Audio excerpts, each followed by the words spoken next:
Luka Doncic had the best playoff series of all time for a second-year player. I knew he was going to play good, but I wasn't expecting him to play like this.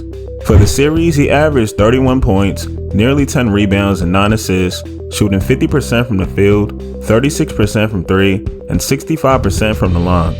Because he was playing so good, he made Marcus Morris try to injure him all series.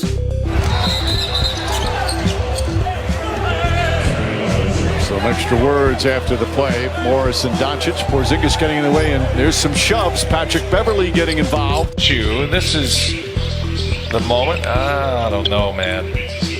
Marcus Morris going right after that left foot. I've seen it, yeah, of course. I'll have my own thoughts, but I hope it wasn't intentional. You tell me, what do you think? I just hope it wasn't intentional, but every person's gonna have their own thoughts. Being a professional and things like that somebody would actually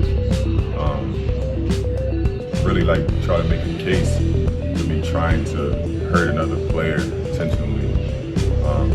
Like I said, I stand on respect and morals and hard work.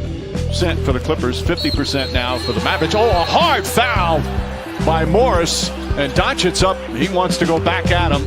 Terrible fall, What can I say? It's 2 games in a row he did something like that. And I really didn't. I hope so. The first game it wasn't on purpose, but looking back at the foul this game, you know what I think. So it's just I don't want to deal with that kind of players. Like I said, at first I didn't mean to step on his ankle. They can say what they want to say, Instagram, Twitter, whatever. Honestly, I don't think it escalated to that level. It's not like I didn't touch any of the ball. I didn't wind up. I didn't do any of that. It was a hard foul. I wouldn't get up and down once. Unfortunately, I hit him above the shoulder. Luka Doncic broke a good amount of NBA records against the Clippers.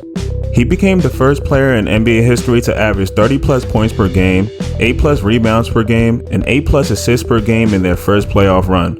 He scored the most points in a playoff debut when he had 42 in Game 1. He also had 9 assists and 7 rebounds that game too.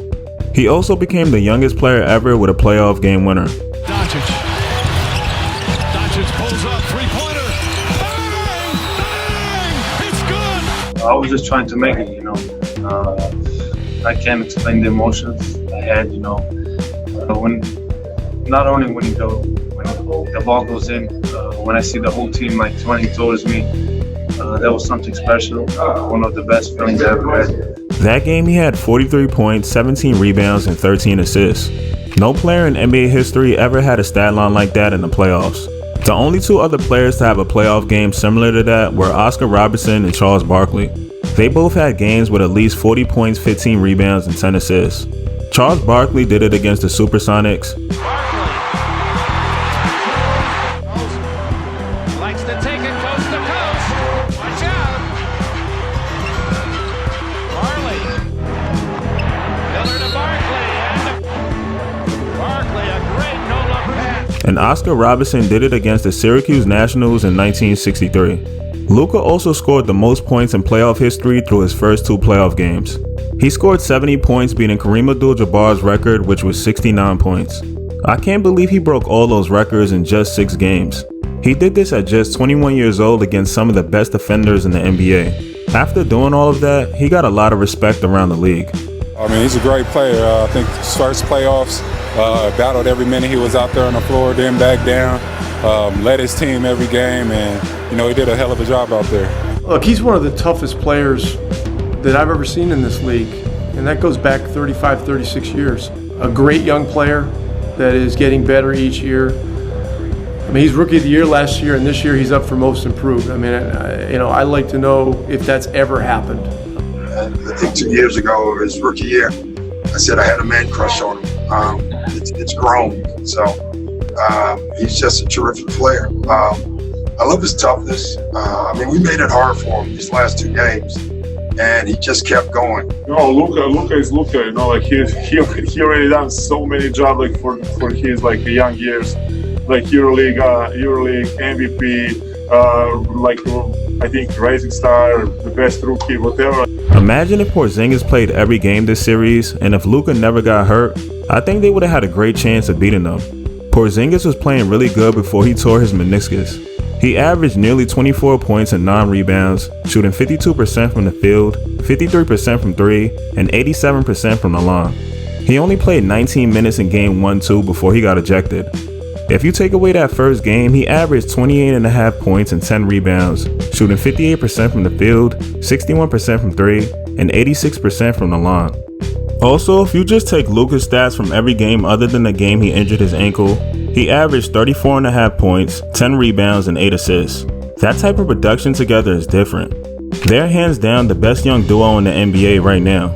I like the way that role players played too this series. Seth Curry averaged nearly 13 points, shooting 58% from the field and 47% from 3. Tim Hardaway averaged nearly 17 points, shooting 42% from the field and 35% from 3. Finney Smith averaged 10 points, shooting 44% from the field and 36% from 3. Trey Burke averaged 12 points, shooting 50% from the field and 47% from 3. And Boban averaged nearly 7 points and 6 boards in only 13 minutes. Pretty much everyone in their rotation played well. The only one that played horrible was Maxi Kleber. He only averaged 6 points, shooting 33% from the field and 19% from 3 while playing 34 minutes a game. But I can't wait to see how much better Luka and the Mavs is going to get next season. Luka is already unguardable, but he could become so much better if he gets a consistent jump shot.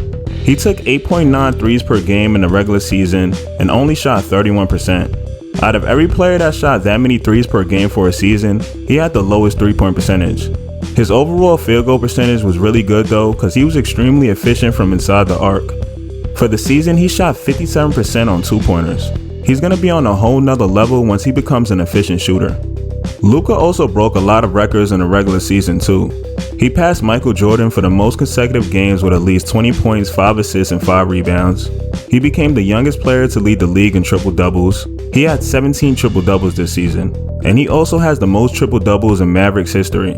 Against Golden State, he became the first player to have a game with 30-plus points, 12 rebounds, and 15 assists in less than 30 minutes. Who could score as easily as if they're smart. LeBron, here's Doncic again. And he's the youngest player in NBA history with a 30-point, 20-rebound triple-double. He was just 21 years and 150 days old when he did this against the Kings. Waiting for some little bit of space to open up. Assist as well, but he's going to look to score it here. Smith steers it right back to right for 3. Lawrence to give him 5 points. And the Kings have a 10. After seeing all this, I can't wait to see the Mavs' future. I know it's going to be bright. As long as Luka and Porzingis is with each other, the Mavs are going to be contenders for a long time in the future. But how many games do y'all think the Mavs is going to win next year though? Let me know in the comments. And if you like this video, make sure you hit that like button and subscribe for more vids. Peace.